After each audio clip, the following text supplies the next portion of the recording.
We go to Missouri, Columbia, Missouri, to play a very good Tiger team, and a team that's I think very very strong and lethal from the perimeter, and I think they're playing very well together, and they've got terrific defensive numbers, which I think is sometimes overlooked because they're playing so well on the offensive end, but certainly a great challenge to open SEC play. Our first question is from Chip Towers of the AJC. Hey, Mark, how you doing? I'm okay, thanks. Hey, sorry about your father. Yeah, thank you. Yeah, just obviously entering into SEC play. What is it is there one or two things in particular you can point to that your squad needs to do better to kind of get things turned around in SEC play? I think the thing that has been disappointing about our team and has led to inconsistent performance has been the inconsistency of our defense and rebounding.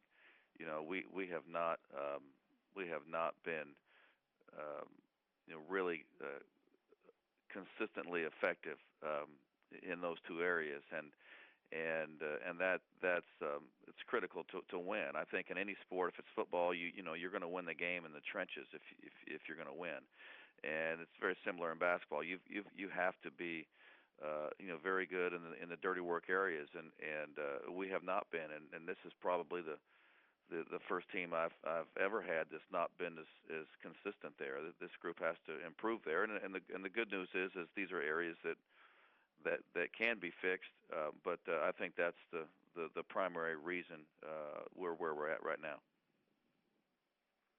Thank you. Next question is from Steve Wallentik of the Columbia Tribune. Morning, Mark. Good morning. Just what about Missouri's defense has impressed you? Why do you think they've been as effective as they've been?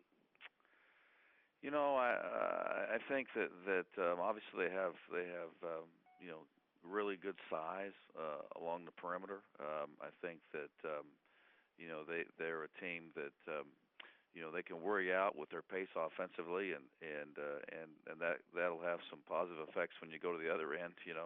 But I think their ability to with their size and length on the perimeter gives them advantageous matchups. I think that they I just think that they are sound, and I think that gets overlooked just because they're such a good offensive team.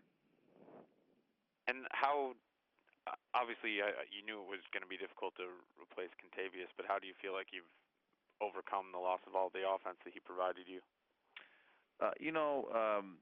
Contavious' offense is what everyone has talked about, how we're going to replace that. We knew that would be an issue. We're a better offensive team this year than we were last year. We're a team that has more people scoring. We're more efficient. And I think that you don't quite replace the number 8 pick in the draft, but we felt like by committee we'd be a better offensive team, and I think that's proven to be fairly true. Where we have not replaced Contavious is on the glass. He was our leading rebounder for two years in a row. We have not replaced him at the defensive end.